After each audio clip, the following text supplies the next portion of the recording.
You are now listening to the smooth sounds of Love Atia.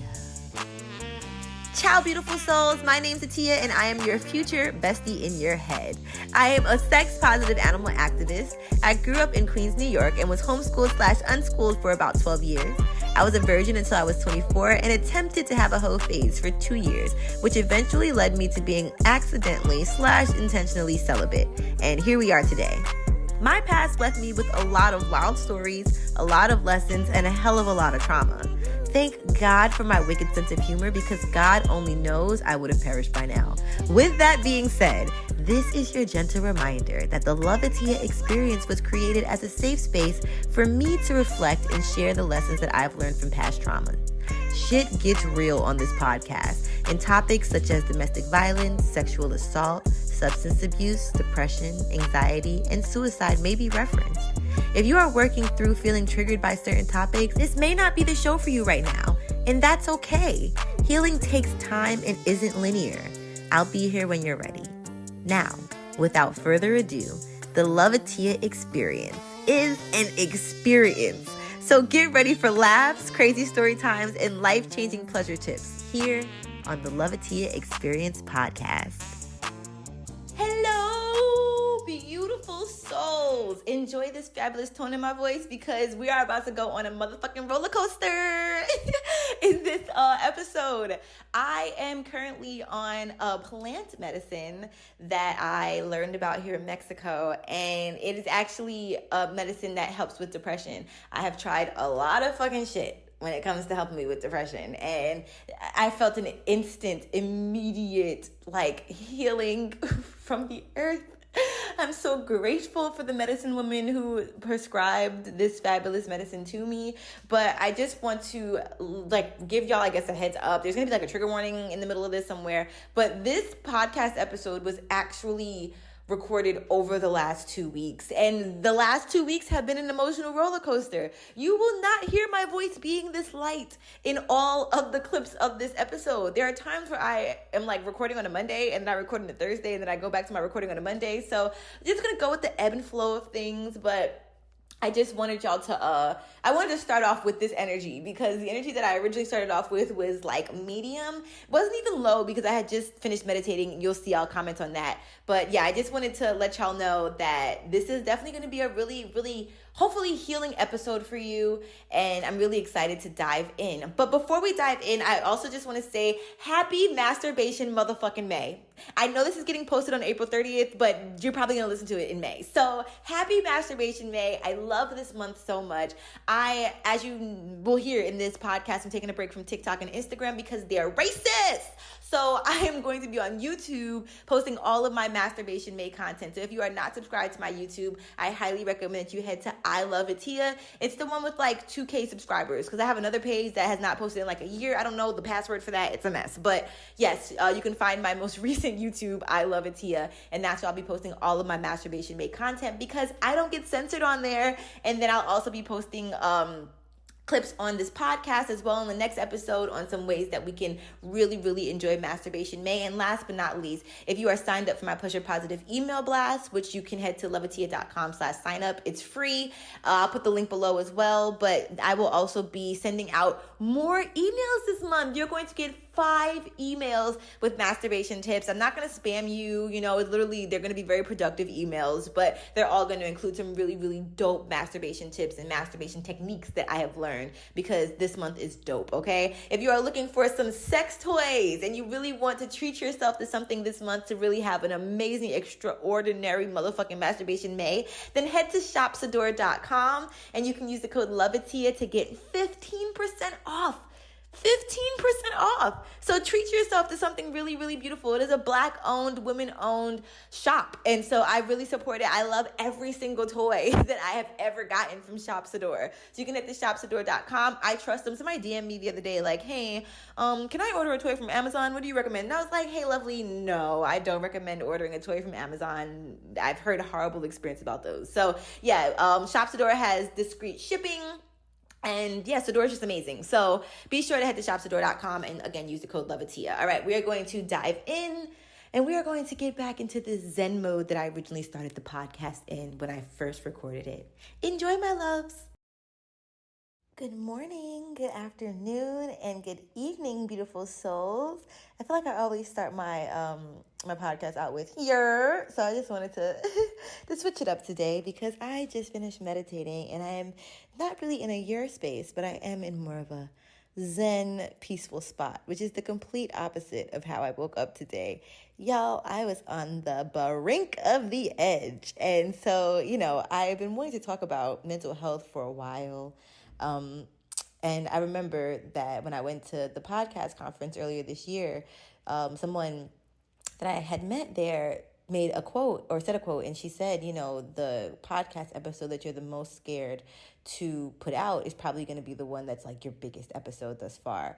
And there are a couple of episodes that I'm nervous to put out. I really want to talk about my assaults from last year. I really want to talk about my abusive relationship, and because I just know that so many people will be able to relate. And when people talk about their assaults and their abusive relationships, I feel so seen. So, but I also know that back in the day, I used to live for other people. I used to live for the content. I used to just stretch myself further than I needed to be stretched. And so I'm really trying to honor where I am in this space. And I feel like I was really kind of trying to rush my healing for both of those things when you experience CPTSD, it's complex, which is what the C stands for. So I've definitely just been taking it easy on myself and have been working on not feeling rushed to talk about that. But there are some other conversations that I feel like have really been aligning in my life. And I feel like if I've been having these conversations with people that I love, then I also need to talk about this with people that I love via the podcast. So here we are. Before I even dive into that, I need to just give y'all a mini update of what has happened since I tried to record this podcast, because the devil said, oh, bitch, you about to talk about mental health? Let me try to destroy it in the middle of your podcast.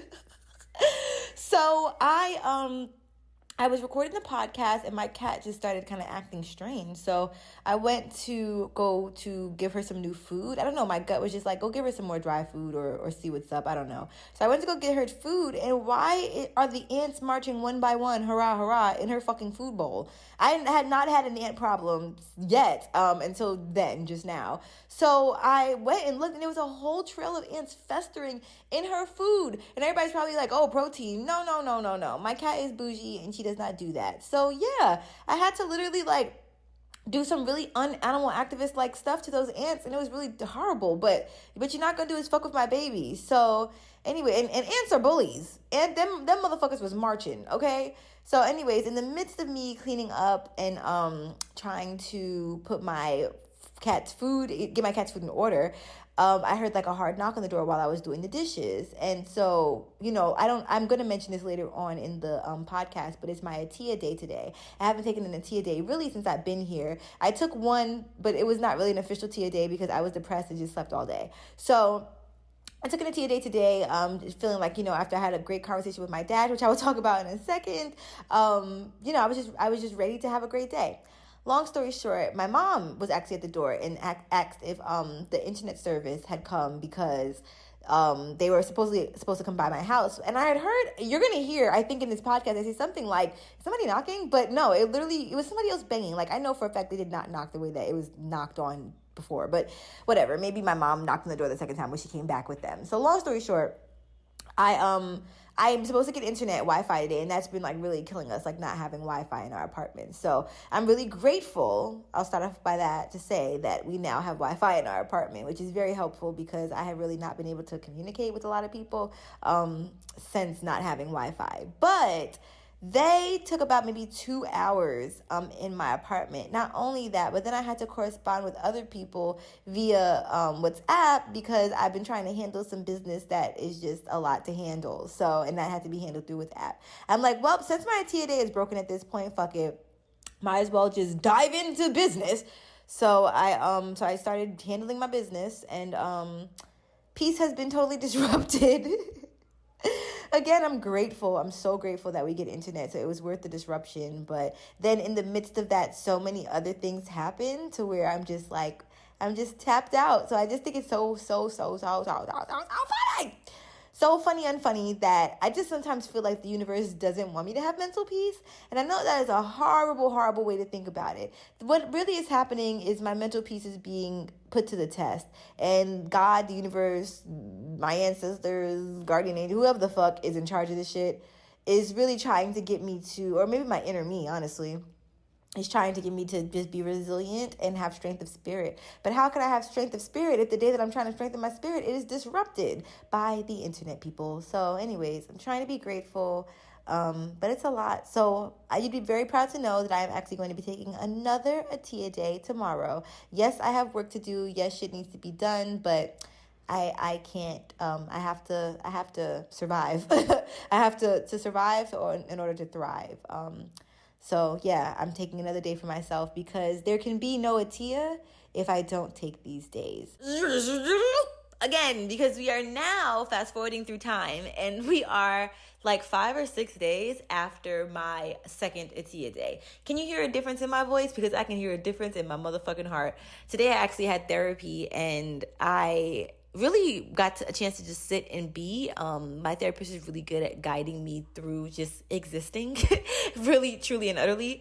And so she did like a breathwork meditation with me to the point where I felt my heart beating because I had just finished sharing a lot with her. But I felt my heart beating, and it wasn't in the way of like, oh, I'm so anxious, my heart is pounding. It was like, oh, my heart is pounding because I'm alive and I feel alive. And it felt really good to feel that way. I also had a great, amazing, magnificent day yesterday. Again, remember, we fast forwarded through time. So this is no longer after the universe tried to have me strengthen my spirit by all of those trials and tribulations. But yesterday I had an amazing time. We got to get authentic Mexican tacos and we went to this beautiful, sacred, the pyramids. We got to go see these sacred pyramids that were absolutely so amazing and like spiritually astounding. And then we ended our day, eating vegan food, but also we got to eat some handmade tortillas by this most beautiful abuela. Oh my God, she was so amazing. She said she had been making tortillas since she was 6 years old and she was 65. And it's so interesting because I've been meeting a lot of different abuelas here, which I'm really grateful for. Just beautiful older women who just have this like really healing energy about them. I just feel like ever since my grandma has transitioned, I've been really adopting other abuelas. So I'm really grateful for that experience. But your girl conquered a major, major fear.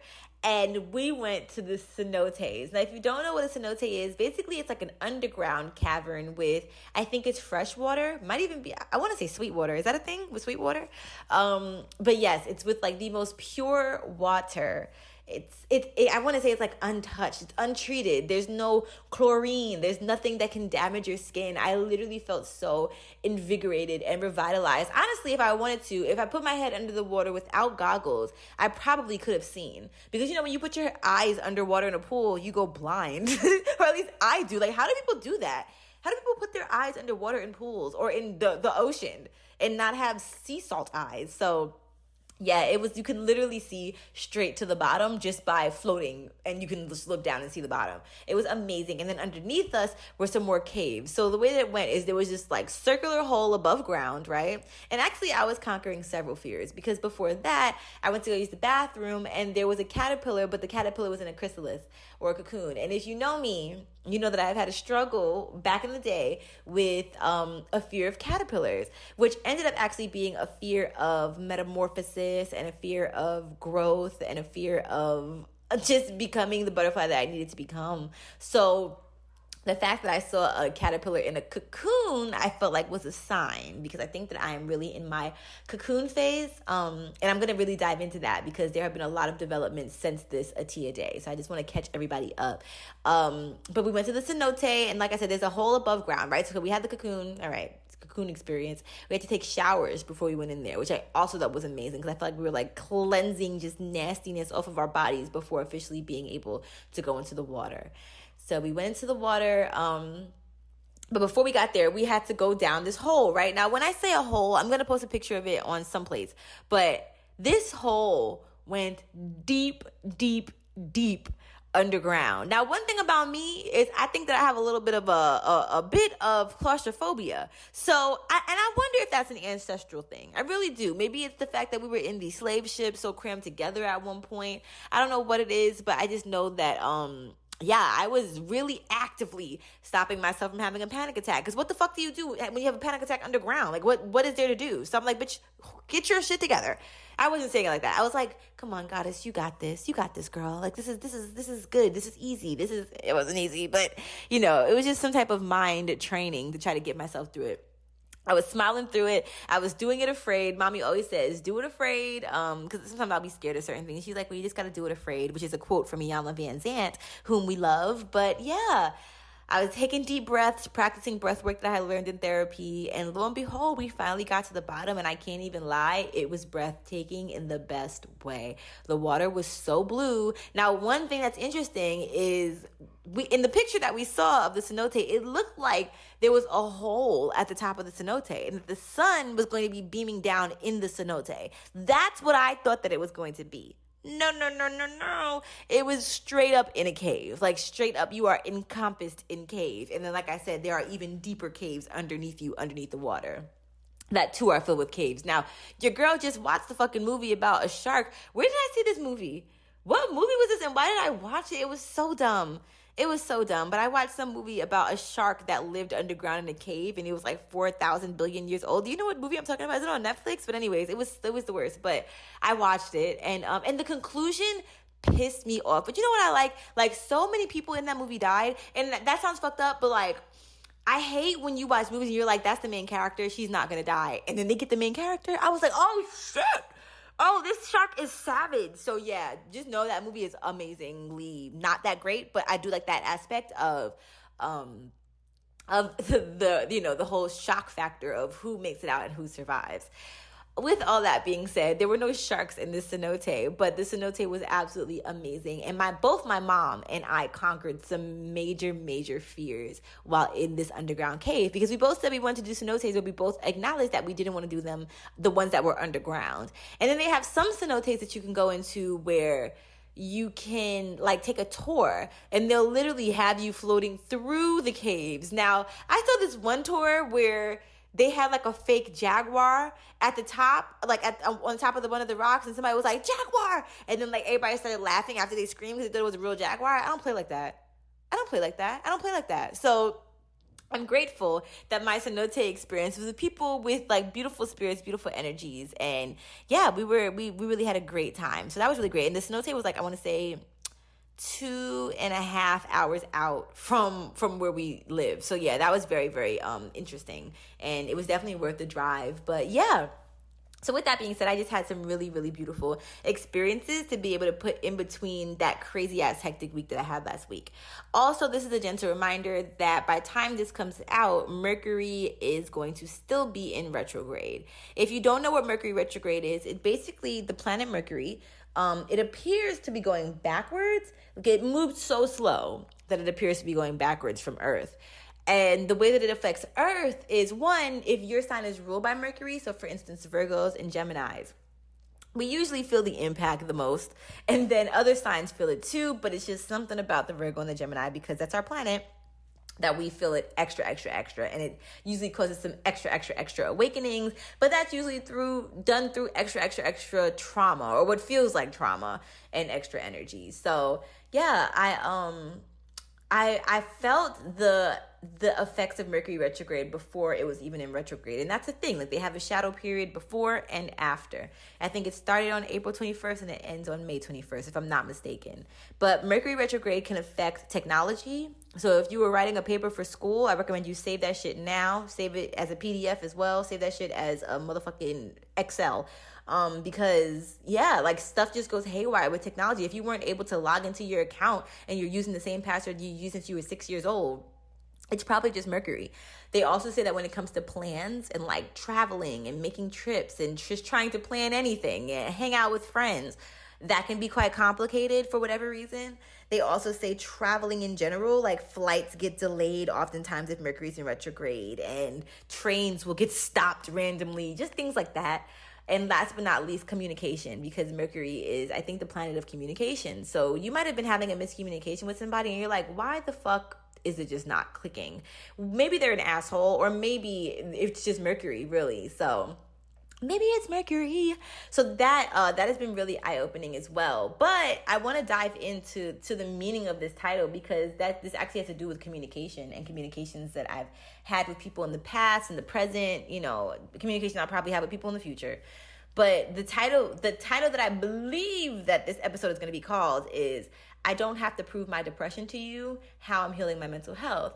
And I've spoken about this in past episodes as well, but I remember I had this quote-unquote friend, and I use that quote-unquote because I used to call everybody my friend, and then when I look back on stories, I'm like, this motherfucker was not my friend.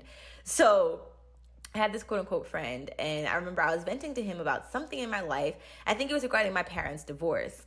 And he was like, Atia, there are people that are really going through actual shit out there. So, like your parents' divorce isn't shit, basically. And that's not the first time that I had heard it. That's probably the first time I had heard it in such like, your problems are not as bad as other people's problems. But I had definitely heard that in other ways, or morphed into other terms, to where it had that same energy of get over your shit, because at least you didn't get this, that, and the third done to you. It got so bad to the point where a former therapist of mine, and this story is not to deter anybody from going to therapy, because my current therapist is the best thing that has ever happened to me. But the therapist that I had before her, that I had to quit 2 weeks in because she didn't remember any of my information, she literally told me that I was an adult and I needed to get over something that was extremely detrimental to my mental health. And that was the day that I knew that we were done. Like, I was so done with her. Even when it came to my abusive situation or my abusive relationship, it's like I would tell people that I was in an abusive relationship, or after I was out of it, I would tell people, and they would still minimize my experience. No matter how abusive I would tell them that it got, they would still minimize it because it wasn't worse than their abuse, or it wasn't worse than abuse that they've seen somebody else go through, or whatever the case may be. So there was always this like hierarchy of trauma. Even say that there's a loss or in my life, or if I lose somebody, it's like, oh yeah, I lost my grandma in April. And then somebody would be like, well, I lost my grandma in February of this year. I'm like, well, goddamn, okay, well, then I give you grace and I give you compassion, and you can give me the same, but why does it have to be a competition? So I've literally had things happen to me like that, to where it's just felt like, because I come off as this super happy person, and people refuse to believe that I go through things, and that I experience depression, that I experience anxiety, and that I experience trauma. So my whole life, I felt like I've had to prove my issues to people. There have been times where I've even acted out, because when I'm verbally telling people that I'm fucked up, they don't want to accept it. So now let me act fucked up, and then maybe you'll accept it. But would you, lo and behold, believe that even when I act fucked up, they still didn't accept it? Because I still wasn't acting as fucked up as the next person. So eventually, as of recently, my depression got so overwhelming and so utterly once again, I couldn't communicate with people. I didn't want to communicate with people, to be honest with you. I didn't have the energy. I felt like I'd poured so much into people before I left Atlanta. By the time I got to Mexico, I was depleted, and was still actively getting depleted from people in America, even as I was in Mexico. It was like, really, it's the craziest shit. So I decided that I was just going to take a pause in everything, right? So not only that, but there were just certain things that forced me to take a pause. For instance, let's talk about taking a pause with TikTok. As you know, I currently have 200K followers on TikTok, and I worked really hard to get those followers. That's big, considering that my niche is like sex education. They really don't care about women or about sex on that app. So, I told y'all about the time that I literally said that men are disappointing, and they flagged my post for hate speech. So, that's where we're living in a misogynistic world. This is nothing new. And we also know that TikTok is inherently racist. Like, we know this. This is not a thing. It's like, oh, I don't want TikTok to find out. TikTok knows.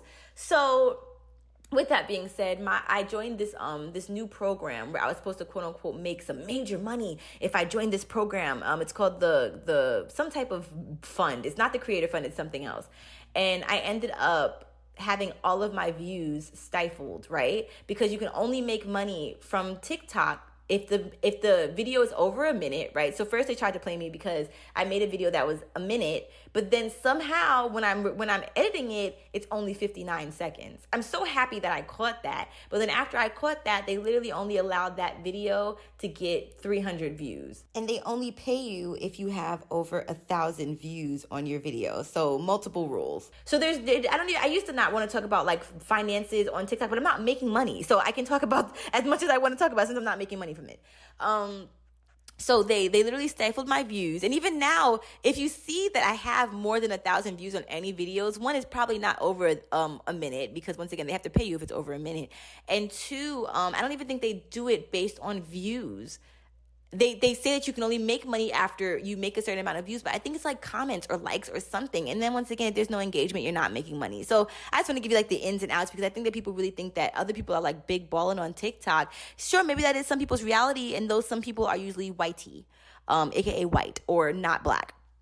And I'm sure that there are definitely other races that have issues when it comes to being silenced on that app as well. So yeah, I'm just taking a pause from it, because like I said, if you're fucking with my views, and that's fucking with my engagement, and that's fucking just with my motivation to create, why would I continuously stay in an abusive situation with a social media platform? So there's that. So I'm just taking a pause from TikTok until TikTok becomes a more equalized place. Will that ever happen? Who knows? But I don't have a lot of hope for it. And it saddens me, because I really feel like I contributed to the TikTok community a lot, into TikTok education. But luckily, there are other platforms such as YouTube, where I feel like I don't get censored.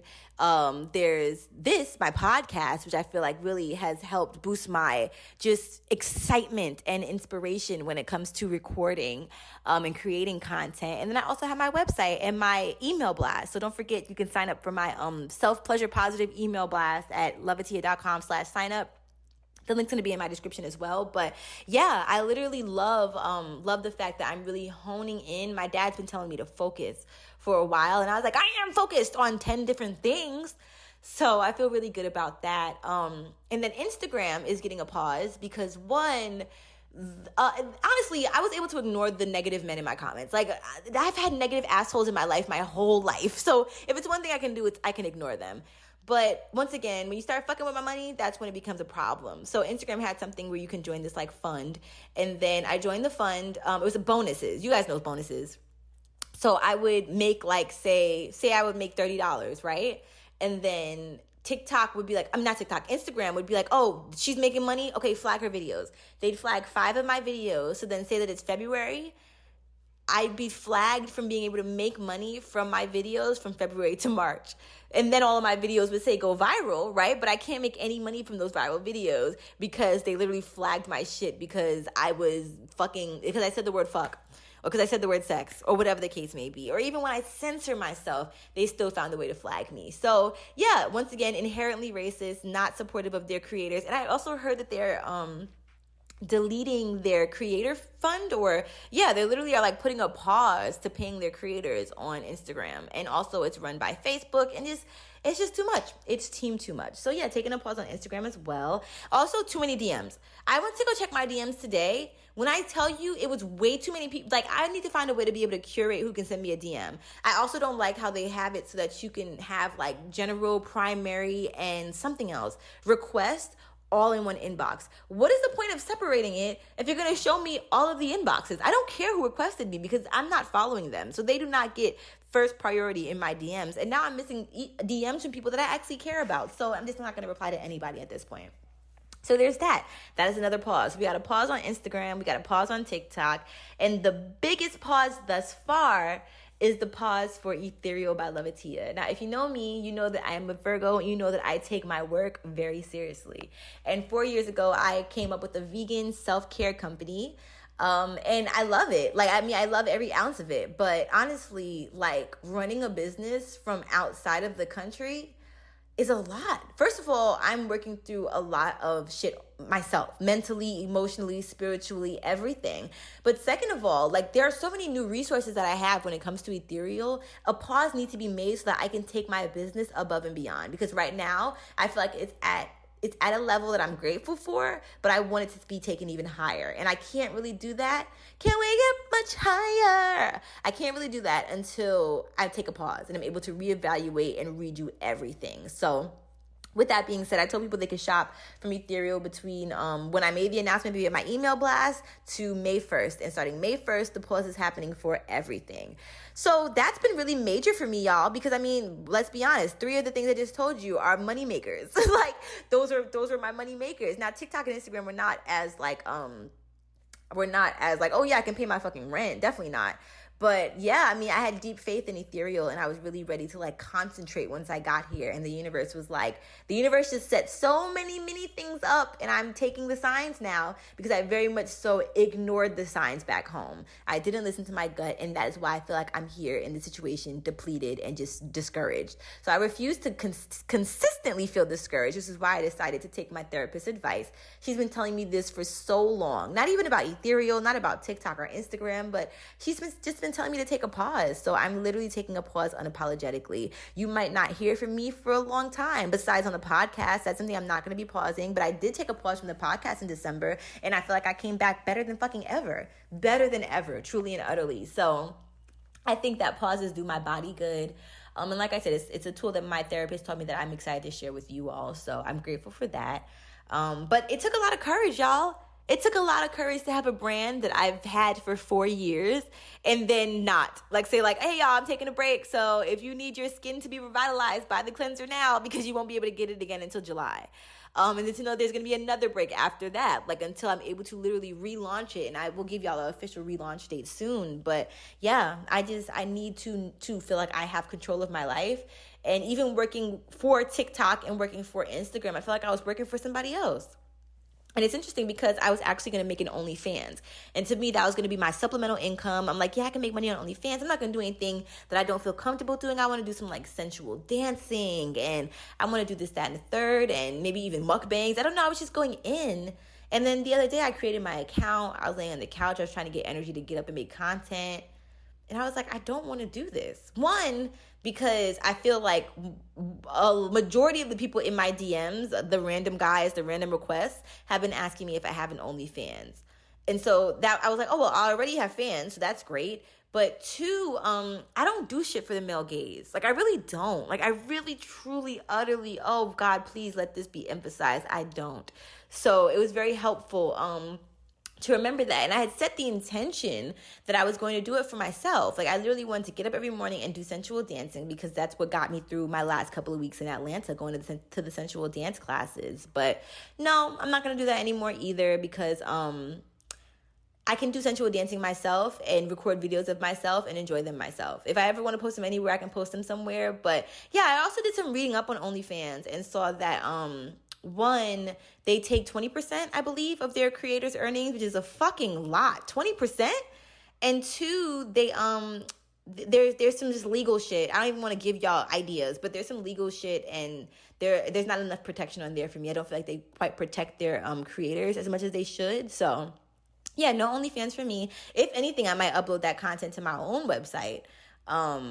But that's a different story. So yeah, that's what I'm working through right now. So no OnlyFans. I really decided I have to focus. Like I have to commit to working for myself in a tangible way. So Ethereal is working for myself. My self-care company is working for myself. But that's an unapologetic pause that I have to take, honestly. Do y'all know that song? She Ain't Got No Money in the Bank by, who is that by? Fabulous? I don't know. But okay, so you know that song? That's me. Because I feel like y'all are probably out here thinking like, oh, she has millions. Like, she can take a pause. Like, she can afford to do this for her mental health. She's privileged.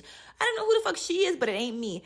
I'm privileged in the way that I know that the universe is going to provide for me in some way. And this is the first time ever that I have committed, of course, when I move across the fucking country, but that I have committed to really feeling like there's something in store for me and something great has to happen, but I cannot clench and hold on to anything, meaning TikTok and Instagram and all these things that are taking up my time and energy and confidence, when I can let it go and then know that something better is going to come around for me. So I just wanted to share this transparently. I don't like to talk about money and finances and how much money I make and making money from TikTok, making money from Instagram, because people just already have this idea in their head that because I'm quote unquote a happy person that I have money. That's an assumption that you are making, and that is an assumption that you are wrong in.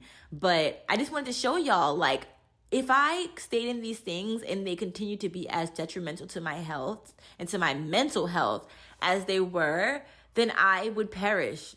Take that as you may. So, I mean, really, like, I just wouldn't be the Atia that you all know to love today. And that's saying something, because that's not even the healthiest version of me. I can't wait to see how healthy I can get now. But I just feel like I wanted to show y'all that I'm taking a chance, and that I don't have millions in the bank, thousands in the bank. I don't have what you think I have to be able to take this pause. But what I do know is that I have a faith in myself, and a faith in my ancestors, and a faith in my guardian angels and spirit guides that something's got to give, because what I was doing still wasn't helping me financially. So yeah, I definitely am proud of myself for the break and for the pause. And this is truly me stepping out on faith. But what's very interesting is, as I've been sharing this with people, subconsciously or consciously, I don't know, but it seems like I feel like a lot of people actually hold resentment when I take a pause or when I take a break, because this is something that they wish that they could do unapologetically, and they feel like they can't because they're tied to their responsibility. So even, there are times when I'll explain that I'm taking a pause from certain things for my mental health, and people are like, well, not everybody cares about your mental health, bitch, basically. And it's like, right, but I care, and that's all that matters. And I work for myself because I care about my mental health. So I just hope to inspire more people. I think that if there is any resentment, that's just self-work that needs to be done within the person themselves again. And, usually the thing that aggravates you the most about somebody is the thing that you need to work on within yourself. So if me taking a pause aggravates you or vexes your spirit, it's probably because you feel like you deserve a pause, but you're too scared to take it. And that's okay. Like, we are human. And there's been a lot of stuff that people have allowed themselves to do that I've had resentment for, because it's something that I want to do, but I just can't quite, I can't find the courage to be able to do it at that time, or feel like I have the tools to be able to do it, because maybe it's just not for my path right now. But for those who I can inspire, really. But don't be quitting your job and then hit me up like, Atia, I'm broke, this, that, and the third. Like, why you tell me to do this? I'm not telling you to do shit. Do what you want to do. But I'm just sharing my own testimonial of this is where I'm at right now. And I'll be updating you to let you know where I'm at in a couple of months. But more so, I don't care where I'm at financially. I care where I'm at mentally, because mentally I was depleted, as you heard in the beginning of this podcast. And I couldn't be like that forever. Back to the resentment piece, another thing that I realized is that, I am very, very vocal ever since 2016, when I learned what the fuck depression felt like. I remember when I used to go to this camp, and there was this girl who had depression, and I used to feel like she made it a personality trait, and I was very not even envious, I was very angry at her, because I felt like she would get so much empathy and compassion from people because she was depressed, and I'm like, can't you just get over it? Like, that was in my mind. I'm like, I know that she's really going through stuff, but it just seemed like it was such a show, until I experienced my own depression and was like, oh no, this is not a show. Like, she really was going through it. She really had things that she was working through, and sometimes that shit can be really paralyzing. And I sometimes I feel like my depression came so hard because I was so judgmental of her that God was like, all right, girl, here you go, here's your spoonful now. But I don't think that the universe is like a vengeful energy. I think it's just set in place to teach us things. So anyways, I say all that to say, when you are not in a space of health with your own mental health, it is very, very, very hard to find compassion for someone who is vocally in a space of struggling with their mental health. So it's interesting because I've had so many conversations with people, so many different kinds of conversations, and I've expressed my depression, and I think people have really felt like, well, can't you just push past it because you got stuff to do? And that's because these people feel like they need to push past it because they have stuff to do, just like I said before about responsibilities. But it's sad, it's really sad, because I feel like there have been spaces where I've been very vulnerable with expressing my depression, and I've been very transparent about it. And people can definitely throw it in your face. Like, it can definitely be thrown in your face, and that is a scary thing. My therapist taught me about informational boundaries. So that's been very helpful in seeing, like, okay, I shared this piece of information with somebody. I don't quite feel like they were able to handle it with baby gloves. It doesn't mean that they're a bad person. It just means that they're going through it right now in their own mental health. They're not able to acknowledge it. So I can only imagine why they're not able to acknowledge mine. my mom taught me the great, great, great lesson of grace, right? Because I was being so hard on her at one point. And she said, and she, she just literally asked for grace. And I'm a Virgo, as I mentioned like 5 minutes ago, as I mentioned in all of my podcasts. And one thing about us is we like to fix people. That's why if you watch Love is Blind and Marshall and Jackie, that's why Marshall took on Jackie, because he wanted to fix her, he wanted to heal her, he wanted to help her. We can't do that. Like, we can be natural healers by just being and inspiring people by our being, but we can't force healing, So in the midst of just some healing work that I had to do on myself, I was really able to see that I wasn't able to give people grace because I wasn't able to give myself grace, right? But not everybody has a mommy like mine, or just my mom. Like, no, my mommy is just like this goddess fucking being. Not everybody has her, or just somebody to be able to pull their coat to say, hey, like, this is a mirror, you know what I'm saying? Like, please give yourself grace. And so I feel like I used to think that was my place, to tell people like, hey, this is a mirror, look. And I can't force people to look sometimes, like, just like how my mom has been trying to tell me to give myself grace for years. She's been saying, be gentle with yourself for years. And I still struggled with it. It took me moving out of the country to finally get it. And I'm telling you, it's been like at least a decade. She's been telling me to be gentle with myself. So I can only imagine how long it will take other people as well to really be able to learn how to give themselves grace. And it wasn't until I got to my breaking point to where I realized, like, I had to give myself grace. I had to. So with that being said, I think that everybody's journey is their journey. And I think that everybody's journey in grace is their journey. So I think that the times where I don't quite feel like I have utter grace, because somebody can say I give you grace, but then throw stuff in your face, and then that's not necessarily giving you grace. But it's not until other people can give themselves grace to where they'll be able to give you grace. So I really had to learn that. So when it comes to being vulnerable with my depression, I've had to understand that if people are not acknowledging their own stuff or being vulnerable in their own stuff, they'll never be able to acknowledge or accept mine. So that's been very helpful too. It's helping me not take it personally, because I'm like, damn, like, I thought that I could be open with everybody. And I've known from young that I couldn't, but for whatever reason, I kept perpetuating that I could. So, it's not to say that I'm going to be this closed off person, because I'm just an open soul. I'm a new soul. I came to this strange world.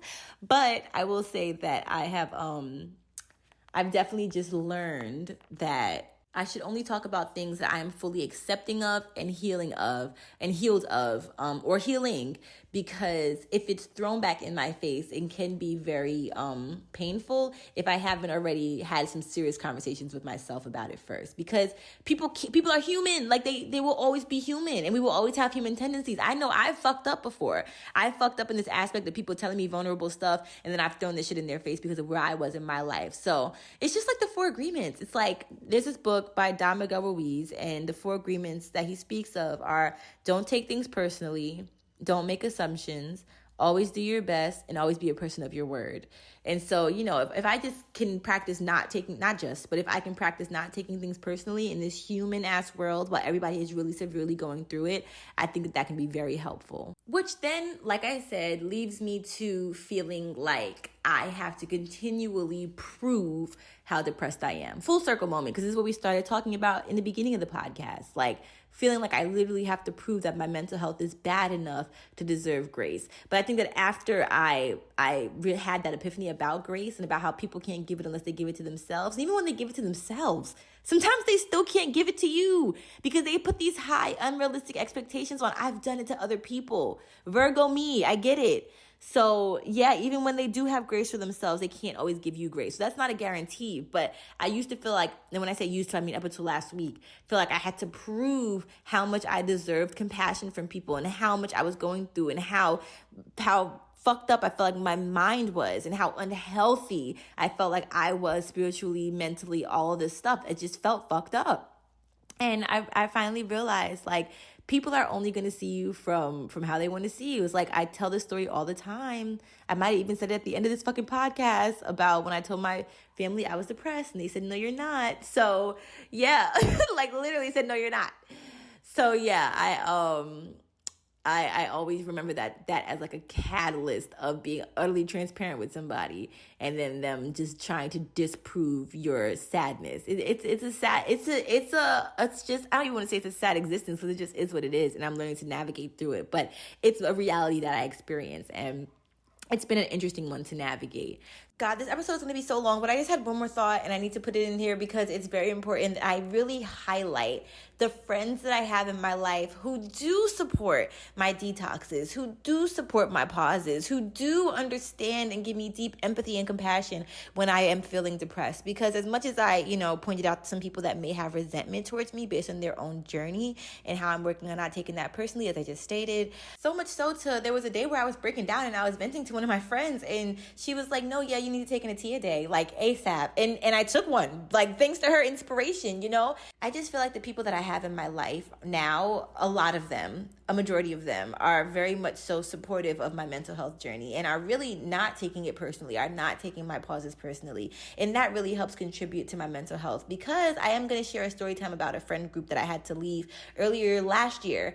And I remember having this paranoia about my mental health because we knew someone who very vocally struggled with their depression, and they would like joke about them. And don't get me wrong, I would definitely make remarks and slight jokes about them as well. But at the same time, I didn't go that in because I was going through my same motherfucking depression. So I'm like, I really can't talk that much because I'm going through the same shit. I'm just not as vocal about it. And I still wasn't as vocal to them about it because, one, I just, as ashamed as I was to say, like, yeah, I made jokes about this person, I wasn't the me that I wanted to be when I was in this friendship.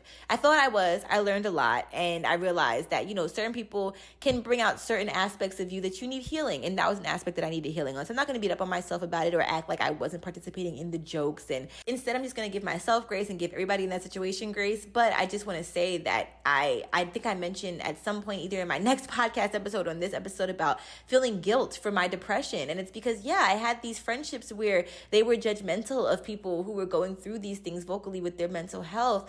And as vocal as we were about judging this person that was going through it, I did vocalize at some point, like, I was going through some mental health stuff too, but I was scared to tell y'all because I didn't want to be that person. I didn't want y'all to talk shit about me behind my back. But regardless, that was happening in the friendship, and it's not anything that I could have controlled whether I spoke about my mental health or not. So I just want to add that in there because it was just a random download and remembrance that I had. I'm like, where did this shame come from for my mental health? And it's like situations like that, honestly. And I guess to buffer the shame, I then participated as well because, again, I wasn't in a healthy space. So with that being said, I do want to share a really transparent part of my life with you all that I don't speak about often.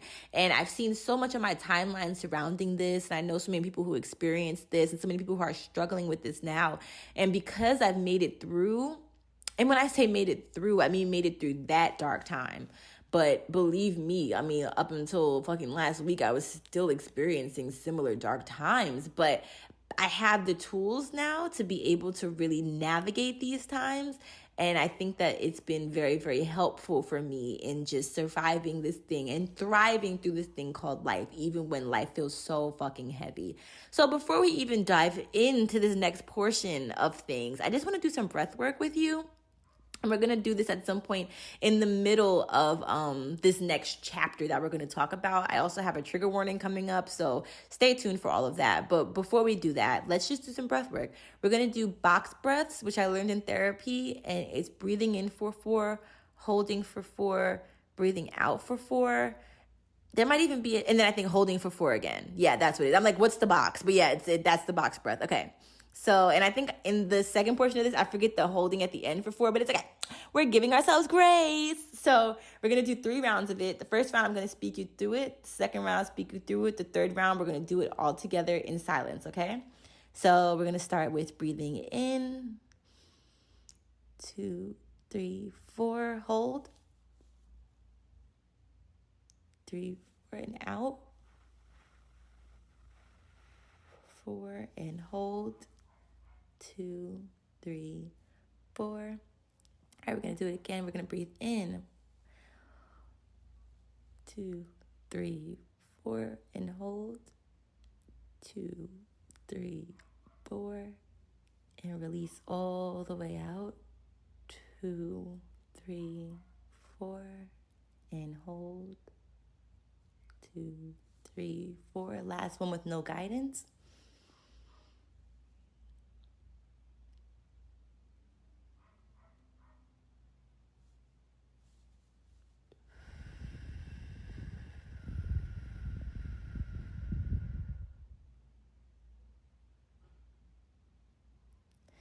Perfect. I feel like that is like a podcaster's nightmare normally to have so much silence, but I don't care because sometimes that's the only silence that we can get. So we are now going to move on to the second portion of the podcast. Now, this is a trigger warning that we are going to talk about suicide and suicidal thoughts and things of that nature, mental health, depression. So if you're in a space where you feel like you just may not be able to receive this right now, please respect yourself, respect where you're at, respect your mind. But note that this will be as light of a conversation as possible, only because I can't and don't want to re-trigger myself. So we're really going to have this conversation with baby gloves for myself and for y'all. But I think that one of the things that makes suicide and conversations about suicidal thoughts so scary is that we don't talk about it enough. And so there's this often feeling of like loneliness and feeling alone. And I think that the more that we can have these conversations, the more freeing it can be. But again, I also know that sometimes the more we have these conversations, the more triggering they can be. So I'm just going to share my story, but I do also want to note that the way that I get through my suicidal thoughts are definitely in a way that I guess I would consider to be comical as I can make my suicidal thoughts be, because on the other side of that is despair, and I've been in despair before, and so I try to really make light of my own experiences. But this is not a reflection of other people's experiences, because when you're in what feels like the pits of hell, it's not funny. Ain't shit funny about it. But as a protection mechanism, I've definitely had to create or develop this dark humor for myself. But I just want to triple reiterate that I understand that this is a very deep topic and has affected many of my listeners or people that my listeners may know. So just know that this is not me making light of somebody else's pain or trauma or experience with this. This is literally just me talking about my own experience, because that's all I can do. So now is the moment that you can leave, and feel free to come back and resume this when you're ready. But again, this is not going to be super heavy, or at least I will try not to make it super heavy, because as y'all know, I like to talk about serious things, but I just have a way that I would like to talk about this. So I don't want to be insensitive to anybody who's going through this in a different way that I am, because it can look so many different ways. But with that being said, if you've made it this far, welcome to the Love and Tia podcast. I'm so grateful to be here. And yeah, I woke up this morning depressed, but it was like an extra ounce of depression, because literally, I'll say almost everybody in my life is depressed as well. Whether or not they can admit it, I can see it so clearly. And for me, it seems like my friends who are not quite able to acknowledge that it's a depression are the ones that are suffering the most. And then the ones that are able to acknowledge that they are depressed or going through a depression are still struggling. And I will say, I'll say suffering, but in a different way, if that makes sense. Because I've learned in my experience that when I fight depression, like, I'm not depressed, it's like, well, why can't I be? Like, it's like, what is it? You know what I'm saying? Like, why am I so scared to admit that I am depressed? Because if I'm depressed now, it doesn't mean I'll be depressed forever. You know what I'm saying? It doesn't mean that. And I know that some people even have clinical depression. I'll be honest with you, what I have may even be clinical depression. I just have never been officially diagnosed, because me and Western medicine and my trust for it is lacking. But my point is that it can be frustrating sometimes, watching people spiral and trying to help, or even I mentioned to a friend the other day and asked them if they felt like they were depressed. And it was very clear, like, everything that they were going through, not being able to get out of bed, not being able to fulfill their responsibilities, et cetera, drinking excessively, this, that, and the third.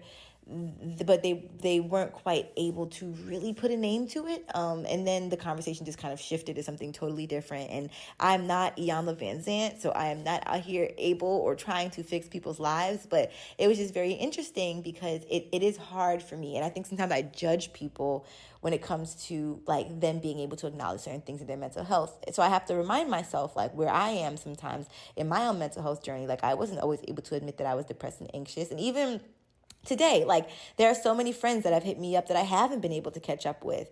And I genuinely am going to reach out to them tomorrow because like I said, today is my self-care day or just me day. But I'm going to reach out to them tomorrow and just say straight up like, hey, I've been depressed, hence why I can't talk. Like I haven't been able to really have full-blown conversations right now. And to be able to maintain multiple conversations is just so overwhelming for me, hence why I'm here. And the saddest part is that I genuinely am looking forward to these conversations. So it's not that like I don't want to have these conversations. It just feels like I just don't have the capacity. And every day I might have the capacity for like one friend. And then the next day I'll give my capacity to another friend. But then by the end of the week, if I've given my energy to 5 friends, I only have 2 days to pour into myself, let alone the other people in my life who need my energy on a day-to-day basis. So it's just a lot, honestly. When the artist the creator Twitch passed away from suicide, I remember everybody was commenting and was like, check on your strong friends, and they were like, he looks so happy. And the same goes for Robin Williams. Like, when Robin Williams committed suicide, everybody was like, oh my God, Robin, like he was the happiest guy on earth. And then you look at me, Atia, who literally told her cousins, I've shared this story so many times. I shared with my cousins was it 2017? I don't even know, that I was depressed and I was literally happy only 30% of the time. And they're like, no, you're not. And I was like, wow, like how invalidating is that shit? Now, granted, a lot of those people were also going through a depression. So if they couldn't acknowledge my depression, it's because they couldn't acknowledge their depression and are probably slightly still depressed as well. So I guess what will help me feel the most peace in life is just utter compassion for just meeting people where they're at. But the phrase check on your strong friend is hard because what if you don't have the capacity to do that? Like, what if you are both the strong friends and you literally don't have the capacity to help anybody in that moment? So I feel like sometimes that places this really deep responsibility on people. Like we make it be our responsibility to keep people afloat. But what can we do if we can't even keep ourselves afloat? I remember I had someone that I had just met and we formed, I really use the word friendships very loosely and I'm working on that. So I would say that they were an acquaintance when we had met and when we had this conversation. We had exchanged phone numbers, and then I want to say either that night or the next night, I think it was that night, they texted me and vented about how they were falling into a depression. They felt like they were about to relapse, and they were also having suicidal thoughts. This is after only knowing the person for, I want to say, like 2 or 3 days. And for some reason, people do feel very, very comfortable with confiding in me about their suicidal thoughts, and I'm grateful for that. But it's just not always that fair when they don't quite check in to see where I'm at. Hence why I did such an extensive trigger warning, because I refuse to be a trigger for someone, intentionally or unintentionally. And I know that you can only control things unintentionally, but so much. And even if you get to a certain point in this podcast and you're like, this is too much, then please, take your time, take a moment, do what you have to do. But I know that this conversation will be really healing for me. And it's just such an insidious feeling and such an insidious topic that no one is talking about it when it's actively showing up in our lives in many different ways. So with that being said, this friend vented to me and I said what I could say. I said everything that I had the tools to say. They eventually ended up checking themselves into a rehabilitation center and getting help with their mental health. And I was very proud of them. But that left me feeling so entirely triggered. And I had nothing. I didn't know what to do about it. I think I ended up actually booking an emergency therapy session. But it just was so unfair because it felt like that wasn't mine. Like that didn't belong to me. But it apparently did trigger something within me that I just wasn't dealing with. And And then I was able to have this conversation. So on the flip side, I'm grateful that I was able to grow through that. But, I would have liked to do that in my own time. But yeah, back to the whole strong friend thing and people looking happy. I talked in one of my other episodes, the one that says, I think I'm autistic, about masking. And, I call myself a dolphin in one of my other episodes because I have this look in my eyes and this joy in my heart and this light in my being that helps people perceive this happiness within me. And granted, there are some times where I am so utterly, genuinely happy and joyful and blissful and really like life feels light. Honestly, when I think about those times, it's usually when I'm like dancing, when I'm performing, when I'm in my body, when I'm moving my body. I will never forget this one time that I was in California, in Santa Monica Beach, Venice Beach. And they had like this, like, I don't even know what it was. It was just like this circle of music and like hippie looking people and bohemian looking people and some indigenous people. And it just was like a really, really beautiful energy. People were throwing flowers on you when you would go in the middle of the circle to dance. And I remember like people were smoking. I wasn't smoking. I smoked at the time, like in life, but I hadn't smoked on that trip to California. And I thought I really wanted to smoke until I got to that circle, and the energy was so invigorating that I didn't even feel like I needed to smoke. Like I got the courage, and everybody had instruments and stuff.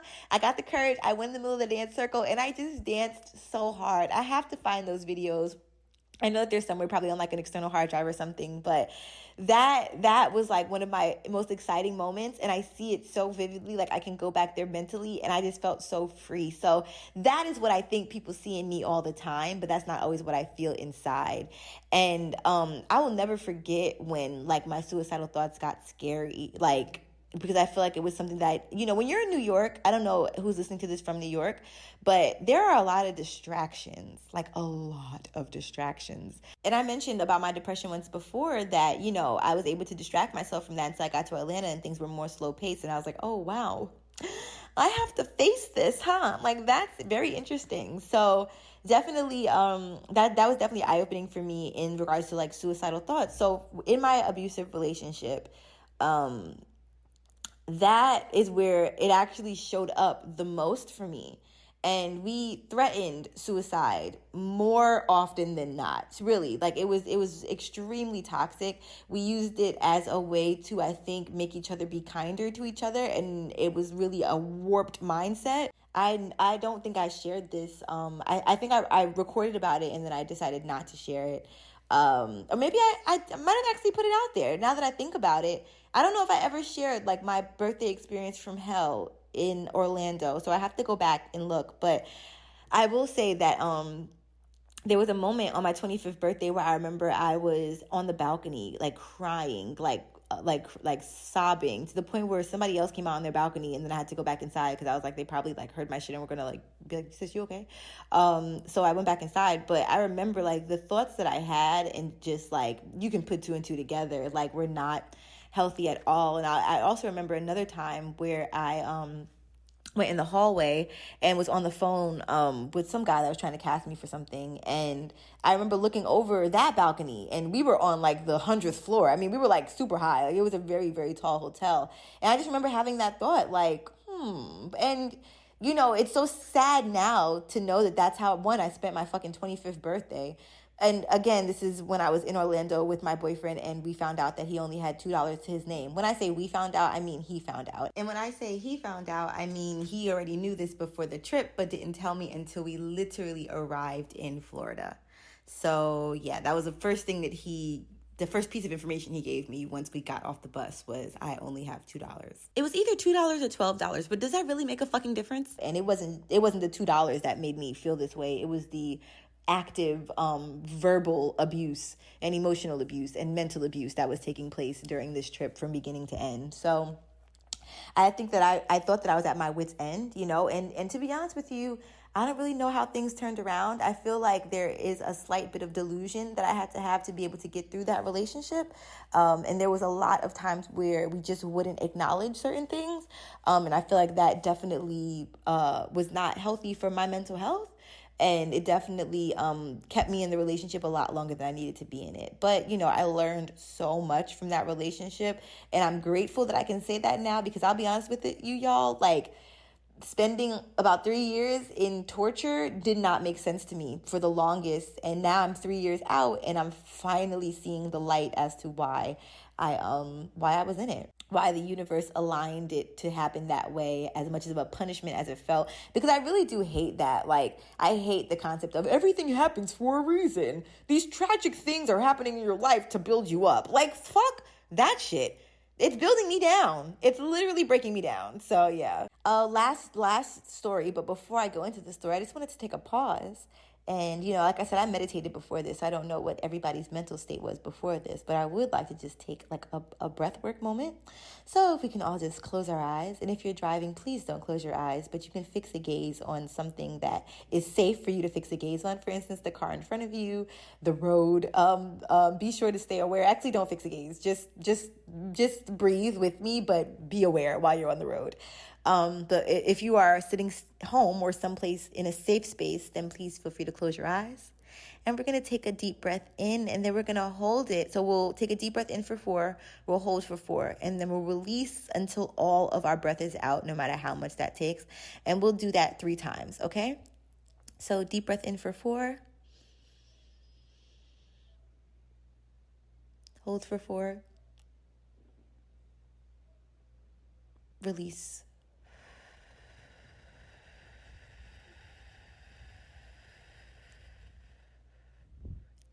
And make sure you push all of that air out. Deep breath in for 4. Hold for 4. Release all the way out.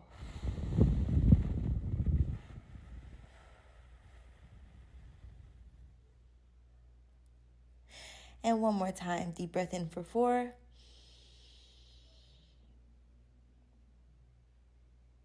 Hold for 4. Release.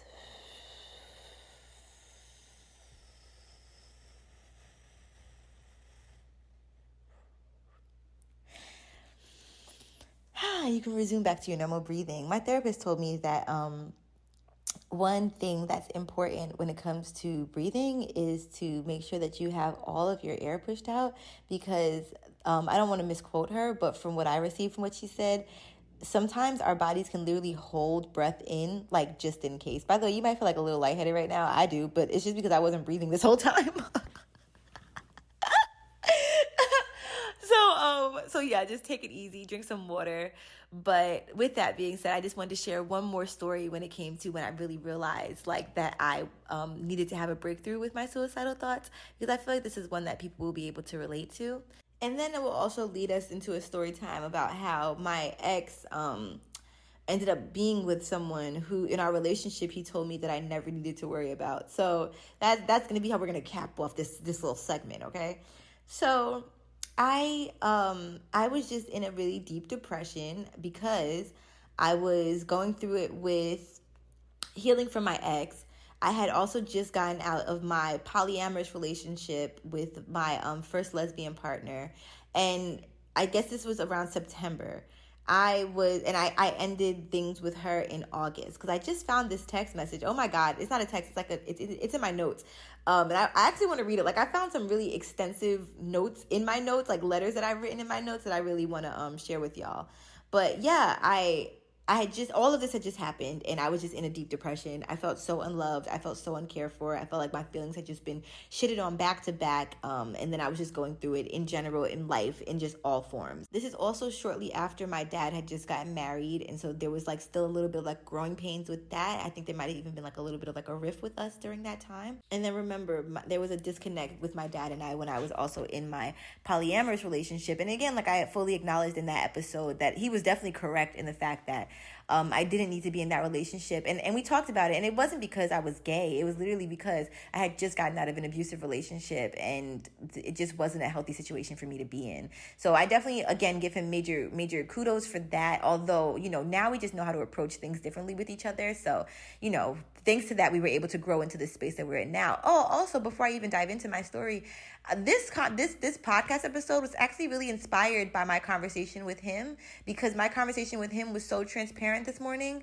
and was so so healing that, I was like, wow, like if I can talk to him about my mental health and it feels this healing, how healing would it be if I spoke to my podcast family about this, my love bugs, And I don't even know if I mentioned this in the beginning of this podcast, but I told y'all I'm taking an Atia day today, and I'm not taking any texts, I'm not taking any calls, but my dad called me and I hadn't spoken to him for like a couple of days. It hadn't been too long, but he had actually reached out to me like prior to this phone call, and I hadn't replied to him because I was depressed. So something in my spirit, like I said, I wasn't taking calls, but something in my spirit was like, take the call. And lately I've really been trying to listen to my gut, because that is one of the times that I end up feeling the most like despondent in life, is when I betray myself and when I betray my gut. And it doesn't help me with my choices. So with that being said, I spoke to him, and we were both just so transparent with each other, and it was like so freeing, and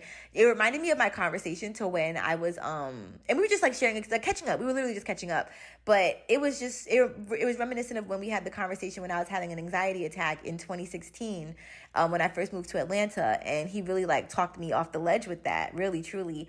And when he called me during this panic attack in 2016, I was on the floor like just trying to get it together, and by the end of the phone call I was like up and around, and so with this phone call, like I had literally been laying in bed all morning. I had been up, I want to say, since like 5, and then I kept trying to go back to sleep, and then I kept waking up, and I kept having these really vivid dreams too, but I ended up picking up the call, and yeah, by the end of the call I was up. Like I was sitting up, I felt like I was in my body, I was drinking water, and I just felt like, wow, like he like breathed life back into me again, and I really appreciated that. So I just wanted to share that because, I've spoken about our father-daughter relationship before, and y'all, like, I can't even really tell you what the catalyst was in our healing, because we've had so many other stages of healing and so many other developments in our relationship, and then we've had shifts and things thrown in there and growing pains and stuff like that. But what I can say is that I definitely think that my relationship with my dad improving has helped me improve my mental health. And I just want to give hope to people who may feel as though there is some hope in their relationship with their parents.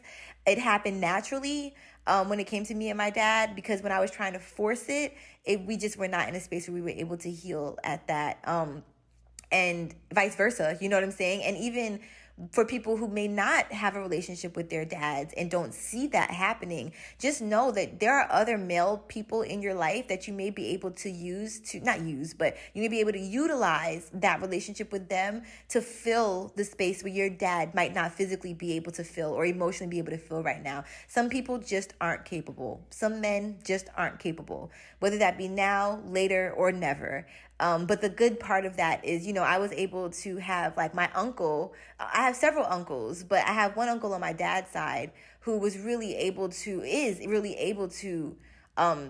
be there for me as another father figure, because I don't think that you can have too many. Even if your dad is actively in your life, having another father figure is amazing. So yeah, I just wanted to make sure that I commented on that to give everybody hope. Even if you don't have uncles that you can relate to, there may be a guy in your community or a mentor or a brother or an older guy, just someone that you can really talk to that you feel like may be somewhat grounded. Because let's be honest, like finding a man that's grounded 100%, I don't really think that exists, but finding a man who is grounding or can at least help you with your grounding, that exists somewhere out there. So I just want to give you that hope. Now back to my moment in 2020.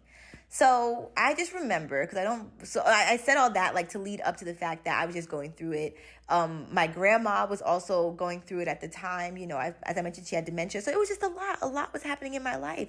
But these breakups back to back were really, really detrimental as well. I remember driving on the highway, and I just couldn't really see beyond, I just couldn't see beyond where I was looking. Like the world was like really vast to me when it was like I was looking through a glass. And granted, like, yes, I'm looking through the glass of my windshield, but it was like I was in a weird, it was like everything and nothing at the same time. I felt everything and nothing. I felt numb and I felt everything. I saw everything and I saw nothing. That's just what my circumstances were. And I remember just having the thoughts like when a truck would pass me, like, fuck, I wish that truck would just like run me over. Like, I wish that truck would just ram into my car right now. Or like, I should just like do this, that, and the third. Like, that's where my thoughts were. And that was the most suicidal that my thoughts had ever gotten when it came to action. I'd always had suicidal ideologies, which I just learned about. But like, I never took it to the point where I wanted to do the action, except for when I was in my relationship and we were literally threatening each other with that. I don't want to say monthly, but it wouldn't be a long shot if I said monthly. And again, like, this is big because nobody knows about this at all. Like, I haven't even told my mom about that part. So yeah, or my dad. But yeah, that was when I knew that I needed to get help, because it had gotten to the point where, although I was used to that in my relationship, being alone and having those thoughts, and then like having the thoughts of hoping that something happened to me, wasn't okay. And that meant that I wasn't okay. So I immediately talked to my mom about it. And then she also implored me to talk to my dad about it. This is how I remember it being. And just so I can have that extra support. And so I remember talking to my dad about it. They might have even talked to each other about it. And then we all agreed that I needed to book an emergency session with my therapist like that day.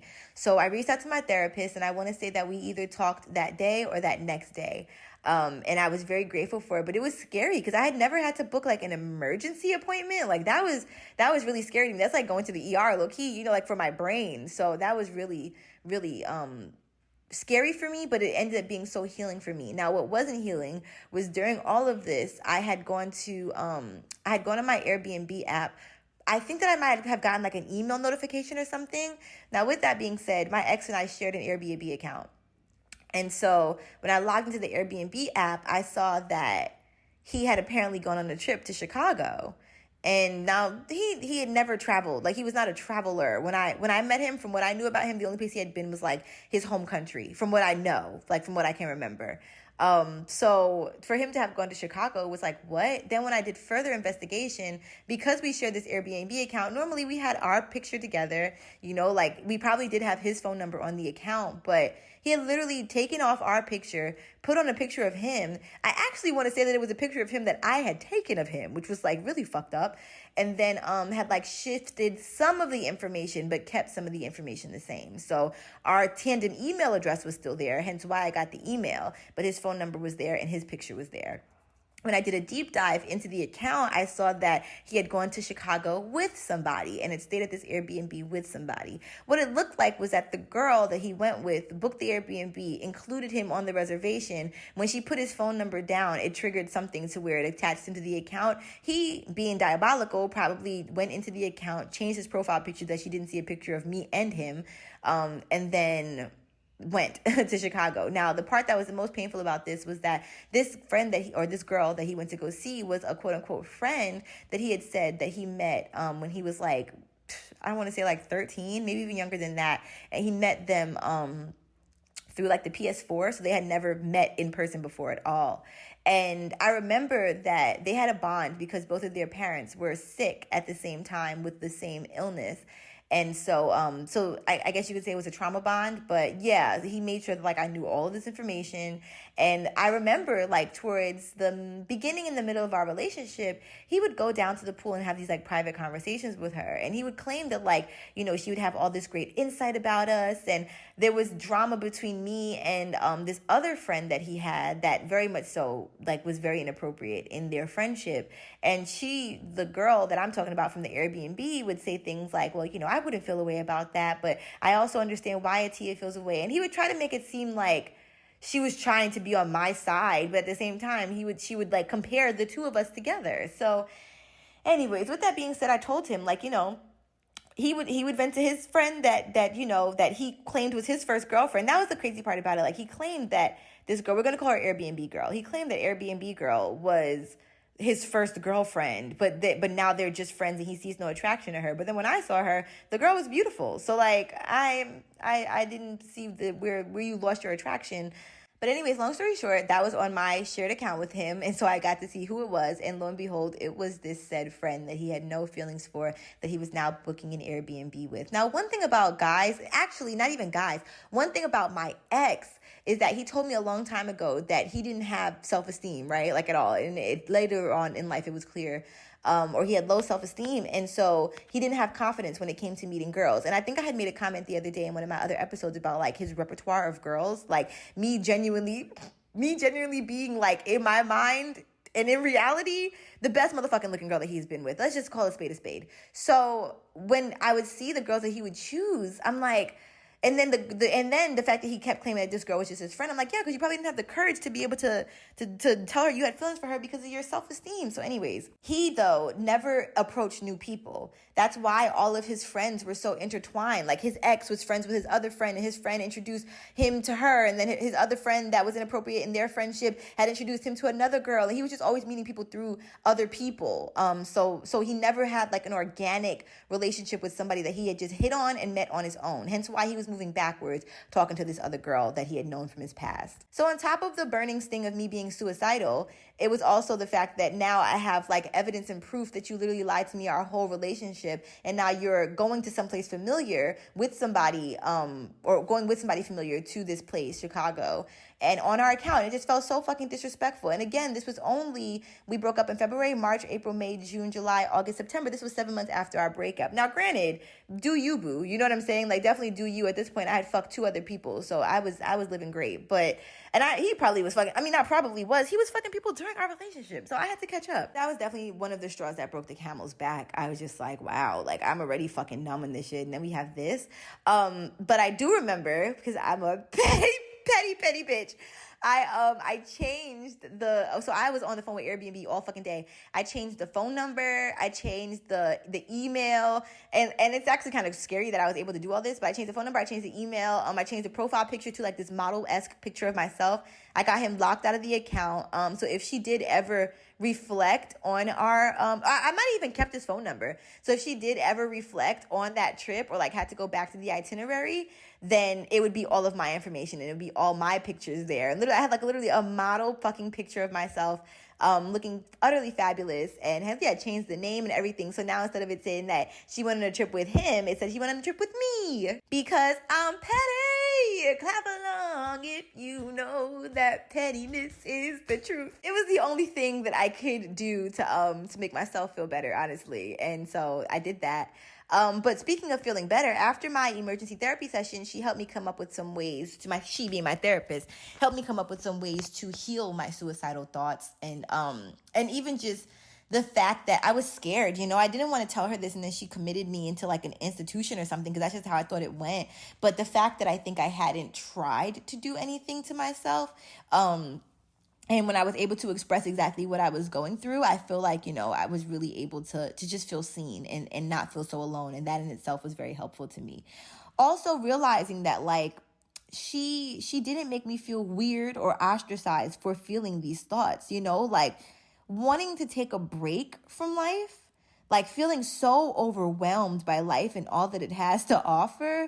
That is actually a very human thing.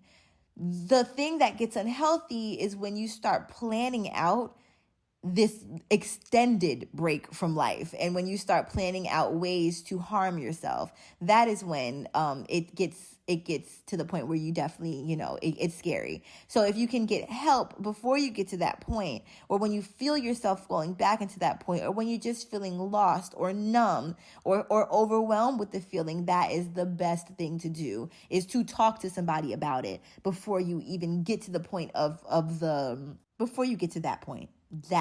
If you've been there, you know what that point is. So I just want to give us major kudos, us being everybody who's ever been in a place like this, to where we got ourselves out. Like I really am very, very, very, very proud of us. I'm so happy that you're still here. Like I am. The world is a better place with you in it. Please know that, like, the world absolutely needs you and needs the healthiest version of you. So if you don't feel healthy, please feel free to take this time to like figure out ways to get yourself healthy. If you don't have the tools, if you don't have the money for therapy, there are literal therapy funds out there. Literally, if you Google therapy funds, there are specific therapy funds for specific states. There are national therapy funds, I'm sure. There are grants for mental health. I'm sure that there are ways that you would be able to provide for yourself, because, I had a friend who told me that they were going through it and they said they really needed therapy and they said they just couldn't afford it. But this friend had also just told me that they had gone out all weekend and partied. So how did you have money for the cover charges and for the liquor and for the food and all this stuff, but you don't have money for therapy? The $300 that you just spent going out for these 3 days on the weekend could be 3 therapy sessions or 2 therapy sessions, depending on where you live, because I do know that New York prices are fucking wild. And can we normalize therapy being affordable? Because what the fuck? And can we also normalize not having to go to Christian therapy? Because I'm sorry, I've heard so many traumatic experiences about Christian therapy. Even if you are Christian, like Christians have been traumatized from their whoever is facilitating, their Christian counselors who are facilitating this. There's this website that I went on, and I remember I was looking for therapists, and it just seemed like there were so many Christian-based therapists. Not all of us are religious.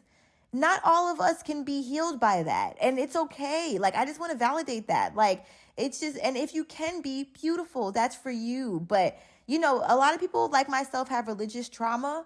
And so that can be very triggering for us. So yeah, I just wanted to let you know that, like, whatever your experience is valid, and just know that, you know, I've had bad therapists. I literally had to quit my therapist because she forgot about me. She forgot anything about me. She wasn't even taking notes. She told me that I was an adult and I needed to get over something that I expressed to her. So I quit her. Normalize quitting a therapist that doesn't work for you. Normalize interviewing your therapist, because they need to be interviewed and you need to make sure that they're the right fit for you. Like, my therapist, to me, is like a kindred spirit in the fact that she introduces me to so many things and helps me learn so much about myself. And truly and utterly, she has taught me that I am strong enough to heal myself. Like she teaches me the tools to be able to heal myself, so that I'm not reliant on her and on her practice. And she doesn't say it in that way, but that's the only way I know how to say it. Just because she just wants me to have faith in myself. She'll always be there for me, but she wants me to be able to soothe my soul in between sessions. And that has really helped me gain confidence in my mental health. So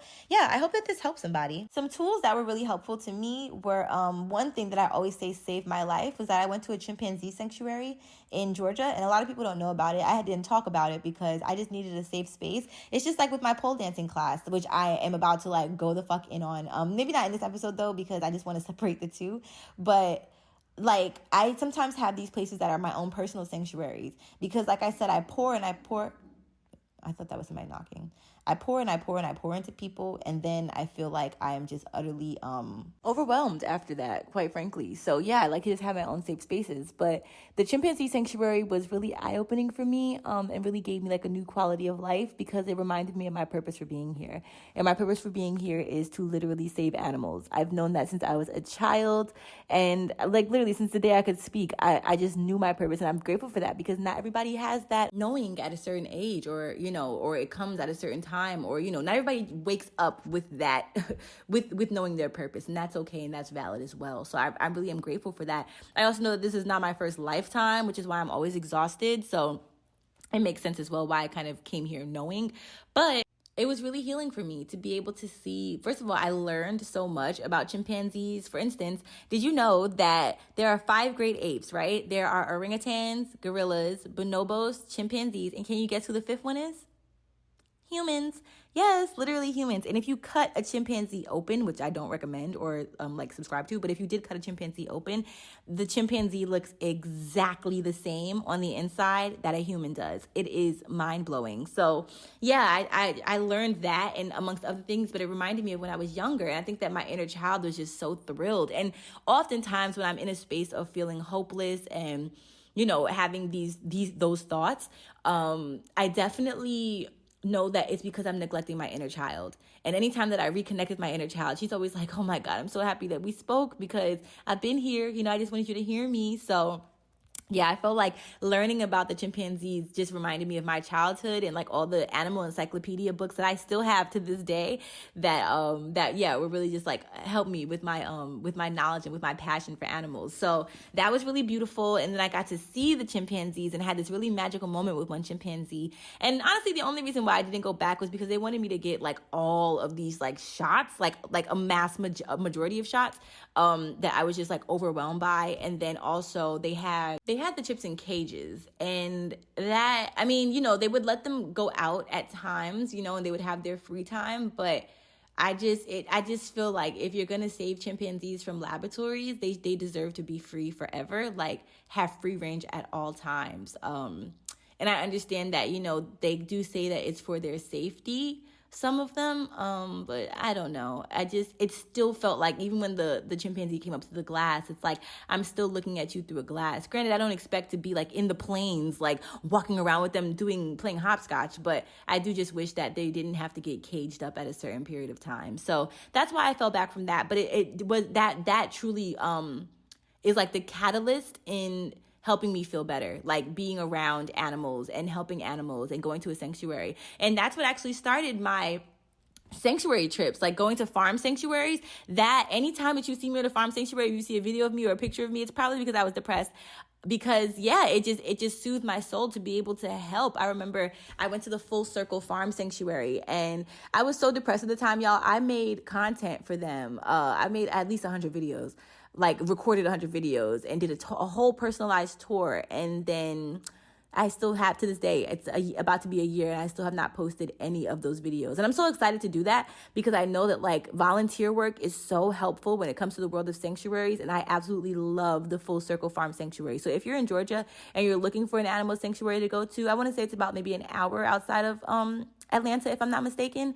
And yeah, they love their animals to infinity and beyond, and they have like a really amazing operation happening there. So if you're looking for a place to volunteer, I definitely recommend that there. And it's just beautiful for your mental health as well. But you'll really be helping the animals out a lot. Another thing that was really helpful for me in my mental health was definitely dancing. And like I said, I want to talk about my whole experience with my pole dancing class. Maybe we'll do my next episode. But yeah, definitely. I don't even know what order these are going out in, so I don't know why I said my next episode. But there will be a shout out for my dancing school, because I think that the world needs to know about it, because it's just really the best thing that has ever happened to me, truly, or one of the best things that have ever happened to me. Because my cat just walked in the room, and I remember. She's great too. Another tool that was really helpful for me when it came to suicidal ideation, and I did just want to correct that, because I think that at one point I said ideology, and that's not the word I meant. It's suicidal ideation, which basically means suicidal thoughts. But another tool that has definitely helped me is figuring out exactly what my triggers are.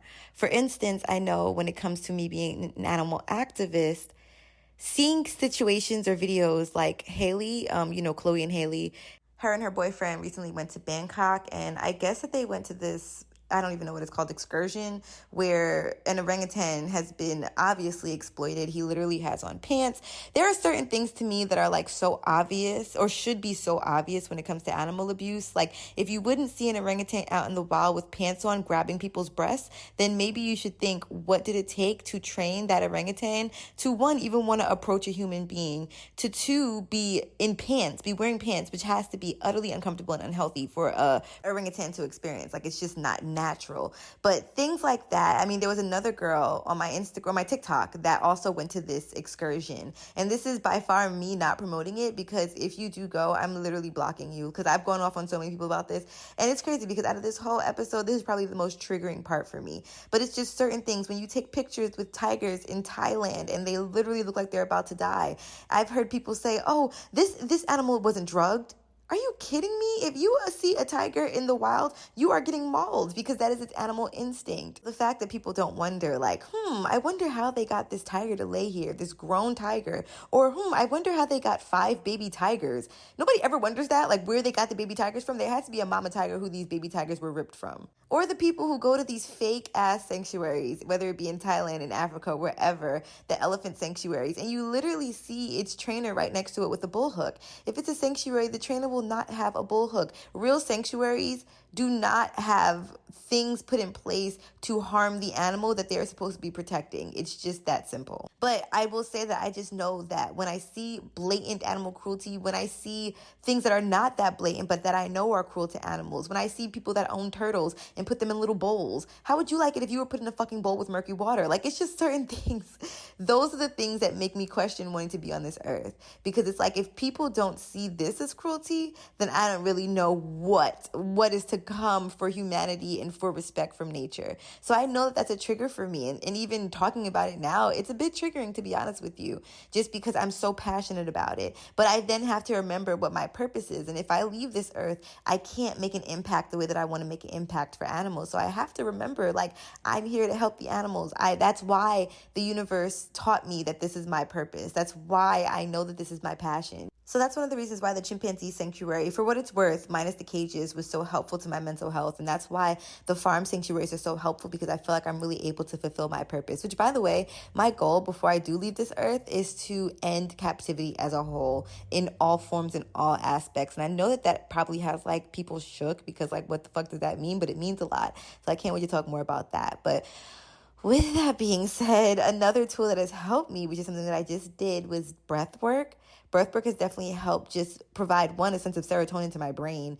Two, it helps me just feel more grounded and take a pause, because I do know that when I'm in a space of being triggered, I feel like I'm spiraling. So breathwork has definitely helped me with that aspect of life. Like I mentioned before, moving physically, getting the energy out of your body. If you don't like to dance, then go to the gym. If you don't have a gym membership or you don't have a gym near you, then go take a run. You have to do something to get this negative energy out of your body.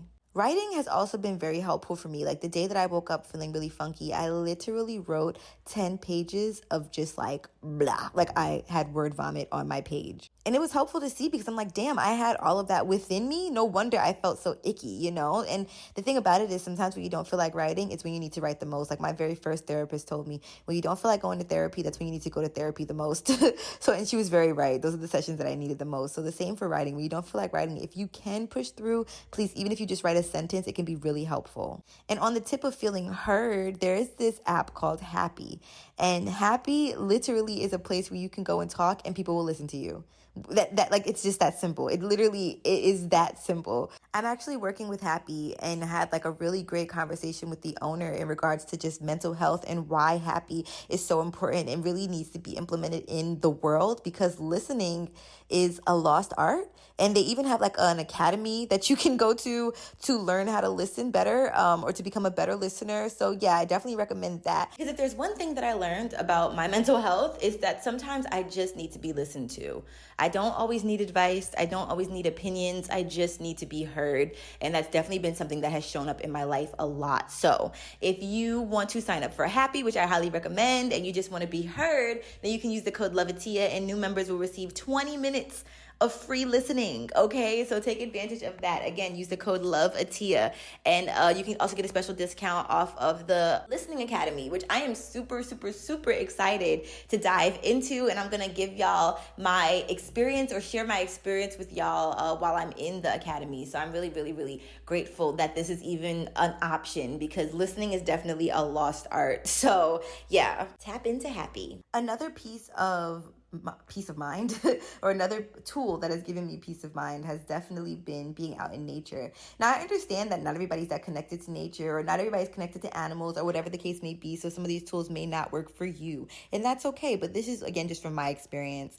But being out in nature has definitely helped. Sometimes I just sit in the park and look at the sky, or look at the trees, or I talk to the trees. I feel the grass just so I can feel grounded. I feel the earth move under my feet. But I literally just like try to feel the earth's pulse under my hands. I remember one time I went to the park during one of my ITEA days, and I just like put my pussy up to the sky and just like let the world like heal me from my pussy being up to the sky. Now I had on pants, so granted it wasn't like fresh pussy out, but still it just made me feel so good.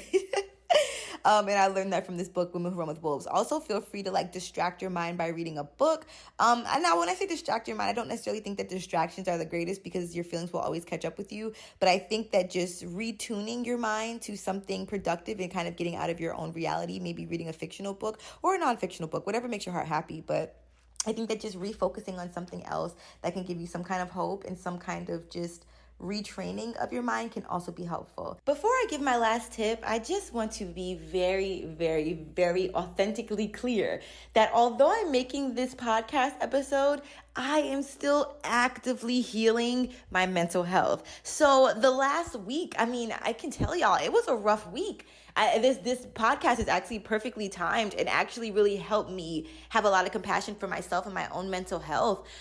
first of all, when you're in a state of depression or just in a state of just not feeling all that healthy mentally, it's not easy to just grab one of these tools and do it, okay? So it does take a lot of strength, and sometimes we just don't have the strength. Sometimes we just want to fucking sleep through it. There was this one day, I felt like I slept like 24 hours. I was like, how can my body sleep or require so much sleep right now? But I do know, and I don't know if I said this earlier in the episode, but when you're depressed, it usually means that you need deep rest. Yeah, this sounds familiar, so I feel like I probably said this earlier, but this podcast was definitely recorded throughout these last 2 weeks because I just had so many downloads and so many reflections of my own mental health journey. So just know that as happy as I sound right now making this voice note or making this podcast, whatever, it's a fucking voice note at this point, making this voice note, I definitely was struggling. I had to delete a clip that I had in this podcast because I sounded so fucking low vibrational. Like, even when it comes to the ideation and just being exhausted from being on this earth,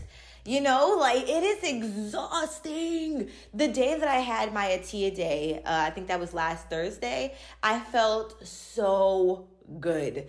It was the first day that I felt like I was really able to, for real, pour into myself since I've been here. Honestly, for the last month and a half, because I wasn't really able to take Atia days because I was seeing friends and hanging out and family came to stay with us and all this stuff. But I got to pour into myself and that felt really good. But y'all, the next day, I woke up so incredibly anxious because I knew that I was going to have to go back into reality, into the world, and deal with people who did not take days for themselves. So then I had to kind of take this energy on of people who weren't necessarily all that focused on their healing at that point. And so the conversations I was having were quite negative, or were just not in a space that I really wanted to be after my Atia day. I had to handle some business things and have some conversations that I wasn't really all that excited to have. I had to balance other people's emotions that they were going through while trying to protect my own. And by the end of the day, I was exhausted, and exhaustion usually leads me to not feeling all that great about my existence, if you know what I'm saying. So I just wanted to be honest with y'all and know that I'm still actively growing through this. I'm still actively healing. This is one of the reasons why I'm taking a severe detox of people within the next couple of weeks. Emphasis on the S of weeks, because I can't just do a day anymore. I cannot. I feel like I'm drowning sometimes. So just know that I am still actively growing through this journey. But like I said, I found a reason, I found a purpose, I found a passion. And if you can find a reason, even if that reason is just yourself, that's an amazing fucking reason. Even if that reason is, a goal that you have in life or whatever. But I definitely have had to find literally several reasons to keep me going and to motivate myself. And like I said, even the one about me not wanting to be reincarnated as somebody I don't want to be. When I think about all the other people I could be right now, it makes me very fucking grateful to be me. So that's where I've had to really think of things as tough as being sensitive, beautiful, empathetic me has been living on this fucking ratchet ass earth. I'm so grateful to be me and to be having this experience as Atia. So if you can find ways to let's delete the word just, but if you can find ways and reasons to be grateful for yourself and who you are and for your existence and for the opportunity to live in this body and have these experiences as you, as frustrating as it can feel at times, if you can find the highlights of that, I think that can also be a good reason, because then you can trust in yourself and you can really start gaining that self-trust. Truly, self-trust is really something that I feel like a lot of people don't talk about. So yeah, that's that. And now let's go into our last tip. But last but not least, another great tool is if you do feel like you just can't handle it anymore, you may not have the resource of a therapist right now, I will include the suicidal hotline in my description as well, which I know can be a great resource for people who just need help, really and truly. And it's okay to say that you need help, because me asking for help really saved my life that day in September. And ever since, I've been very vocal about my mental health, but this is probably the most transparent that I've been. So I just want to thank you so much for listening, for your love, for your light, for your understanding, for your compassion, for your grace. And if you made it this far, kudos to you and all of your healing, seriously. And, I guess this is to anybody who might have dipped off, but I guess you won't hear this until you come back to listen to it. But it's okay, kudos to you for protecting yourself. But Regardless, I do just want everybody to practice breath work after this episode. We've done it twice in this episode now, but I think that at the end, if you can really practice some deep breathing, that can definitely help. Do some movements, do a little stretching, because I don't want anybody to feel like there's like negative juju on you. Even though I feel like, I kept it very light and was very much so able to speak transparently about the things that I've gone through. It's just a heavy topic, honestly. So I'm gonna get up and do some stretching and maybe even take a walk and do some breath work and drink some water. Water is definitely very helpful. But those are some tips that I have. And if I come up with any other tips, maybe I'll put it in a blog or something like that. But yeah, I just want to thank y'all so much for listening. Again, I was super scared to like put this out there. And I'm really happy that I did actually. And I hope that this can help somebody feel really seen. So thank you so much. Please give yourself a hug for me. I really love you so much. I'm giving myself a hug right now. You feel it? I love you so much. Don't forget to be kind to yourself and to be kind to animals. And I'll talk to you later.